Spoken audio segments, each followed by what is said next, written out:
Alhamdulillah para pemirsa pendengar channel Ngaji Ekonomi Syariah dimanapun berada yang sangat saya muliakan dan mudah-mudahan selalu dirahmati oleh Allah Subhanahu wa Ta'ala. Kita lanjutkan ya untuk menjawab pertanyaan yang kedua tadi terkait dengan bagaimana cara bertaubatnya orang yang terlanjur mengkonsumsi dari rezeki yang tidak halal. Sebelumnya, para pemirsa, pendengar channel Ngaji Ekonomi Syariah dimanapun berada, jangan lupa ya like, share, dan subscribe ya channel ini, channel Ngaji Ekonomi Syariah ini. Saya yakin membawa pahala dan ini tidak ada biaya, tidak pakai bayar, cukup jenengan like di channel ini. Kemudian jenengan share ke semua media, grup-grup WA jenengan, ya. Kemudian jangan lupa subscribe, ya, supaya ini semua bernilai ibadah. Karena memang channel ini murni diinisiasi dengan tujuan berdakwah di bidang ekonomi syariah. Dan saya ucapkan terima kasih, matur suwun yang sudah like, sudah share, sudah komen, dan sudah subscribe channel ini. Jadi bagi kita yang pernah ya ini pertanyaannya memang sangat bagus dan mungkin sangat halus ya. Mungkin bisa saya kembangkan sedikit pertanyaan ini. Karena orang memakan rezeki yang tidak halal itu bukan karena tidak tahu loh ya. Mohon maaf supaya bisa mengena pada yang lainnya. Tidak sedikit orang yang memakan rezeki yang nggak halal itu bukan karena tidak tahu. Ya memang tahu, bahkan sengaja, mohon maaf, bahkan sengaja. Ya. Mungkin dari menipu, ya kan lah, orang itu menipu itu ya sengaja lah, merasa. Bisa jadi karena bohong. Ya, uang dapat rezeki tapi dari cara yang bohong. Atau memang sengaja memang mencuri, baik mencuri secara sirron, rahasia, mencuri, melihat kanan kiri, atas bawah, depan belakang nggak ada orang, kemudian mencuri. Atau memang sengaja mencuri secara alania, atau bahkan dengan istilah kita korupsi. Nah, dia ya mencuri barang yang ada dalam kekuasaannya dia. Ya, mungkin karena jabatannya, mungkin karena apa dan sebagainya, atau istilahnya kan umumnya disebut korupsi. Ya, bagaimana cara untuk bertaubatnya? Ya, kalau kita salah dengan Allah cukup dengan istighfar, ya, memperbanyak istighfar, taubatan nasuha, ibadah kita tingkatkan, mohon ampun kepada Allah, selesai. Tapi kalau berkaitan dengan hakul adam, ya nggak cukup. Kita harus juga meminta halalnya.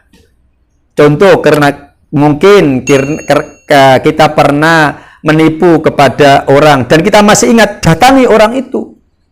Datangi, minta halalnya. Dan sampaikan mohon maaf. Kemudian dilanjutkan memperbanyak istighfar, taubat kepada Allah Subhanahu wa Ta'ala. Yang pernah berbohong, dia mendapat keuntungan materi dari berbohong. Ya umpamanya ya. Kita dapat untung materi karena dari transaksi yang berbohong. Dan kita masih ingat orangnya, tahu orangnya, alamatnya, rumahnya tahu, datangi orangnya, sampaikan permohonan maaf. Ya, bahkan kalau mereka nggak ridho, kembalikan hasil keuntungan kita yang dari bohong tadi dengan mengucapkan, ya mohon maaf Pak, Ibu, ya pernah jenengan beli di toko saya, kemudian saya bohong kepada jenengan, ya Lah saya kemudian sekarang sadar, saya mohon maaf. Dari kebohongan itu saya untung umpamanya 10.000, umpamanya, kembalikan. Kalau mereka memang tidak ridho. Tapi kalau mereka sudah, oh nggak apa-apa Pak, udahlah, saya sudah maafkan kok. Ya selesai. Tapi yang jelas, jenengan harus mencari orang, kalau memang orangnya jenengan tahu dan alamatnya tahu, datangi. Mohon ikhlasnya dan mohon halalnya. Setelah itu, baru jenengan mohon ampunan taubat kepada Allah Subhanahu wa Ta'ala. Nah sekarang yang berat itu kalau kita termasuk ngapunten korupsi, ya korupsi jenengan dan tahu jenengan, ya kembalikan kepada negara, kembalikan, ya. Kalau memang itu cara-cara mengembalikannya sudah dibenarkan, mohon maaf saya secara pribadi juga tidak tahu prosedur seperti apa, tapi yang jelas. Kalau jenengan kemudian insaf, sadar, dan pernah mengakui pernah korupsi, sekecil apapun, jenengan harus kembalikan. Intinya seperti itu, harus dikembalikan. Setelah itu baru kemudian memperbanyak istighfar, taubat kepada Allah Subhanahu wa Ta'ala. Nah sekarang yang agak berat dan sulit itu manakala kemudian kita ya ingin mengembalikan, ingin taubat dengan cara mengembalikan ya uang yang pernah kita terima, kita dapat dari menipu, uang yang kita terima dapat dari berbohong, uang yang kita dapat, yang kita terima dari mencuri atau korupsi. Sementara orangnya sudah kita tidak tahu di mana rumahnya, alamatnya. Nah, ini yang menurut saya sangat sulit, berat sekali ya. Ya. Tapi jenengan pingin taubat, pengen mengembalikan uang itu. Sementara orangnya tidak tahu di mana keberadaannya. Alamatnya juga nggak tahu. Ya, kontaknya juga apalagi juga nggak tahu. Dari mana kita akan, kemana kita akan mengembalikan. Nah, ini sangat berat sekali. Hemat saya ngapunten, kalau memang saya kemudian yang saya jawab ini salah, mohon koreksi, ya, mohon koreksi dari para pemirsa, dari para pendengar yang mengikuti channel ini. Hemat saya, maka tidak ada jalan, mungkin jalan yang terakhir karena sudah nggak ada informasi, alamat, tahu di mana berada, maka tetap sisihkan uang itu sebagai bagian dari taubatan kita untuk ya kegiatan sosial. Jenengan sisihkan uang itu untuk memperbaiki selokan yang rusak. Nawaitu taubatan kita mengembalikan harta yang tercampur dari menipu tadi, harta yang tercampur dari berbohong tadi, harta yang tercampur dari mencuri atau korupsi tadi.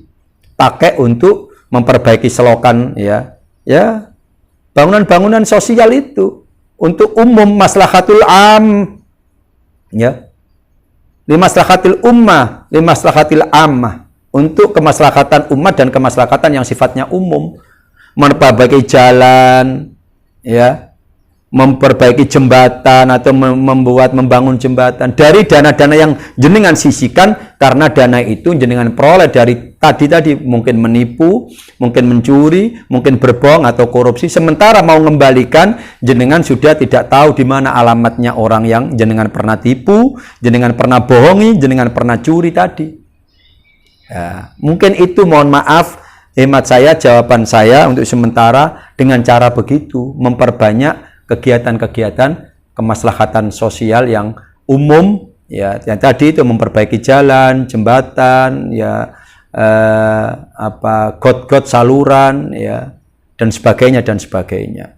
Itu salah satu cara taubat kita yang terlanjur kita mengkonsumsi rezeki yang tidak halal. Setelah itu baru kita tetap taubat, mohon ampunan kepada Allah atas kekhilafan, kesalahan kita yang sempat mengkonsumsi rezeki yang tidak halal tersebut.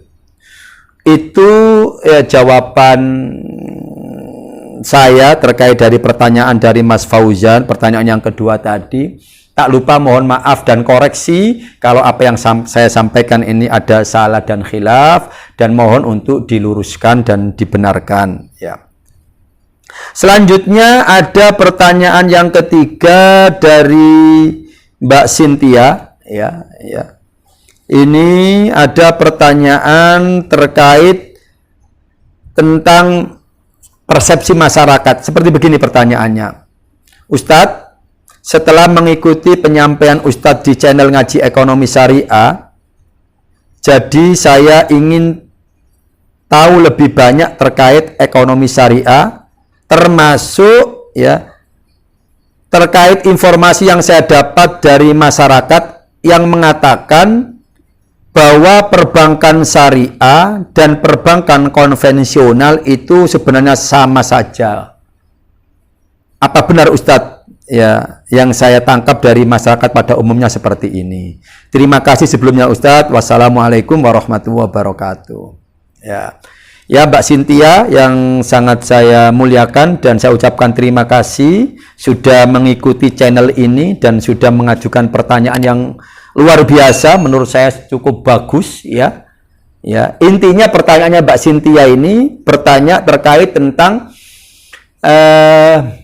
persepsi yang beliau tangkap dari masyarakat secara umum yang konon katanya perbankan syariah ya atau ekonomi syariah secara umum lah itu sama dengan perbankan konven atau ekonomi konvensional pada umumnya.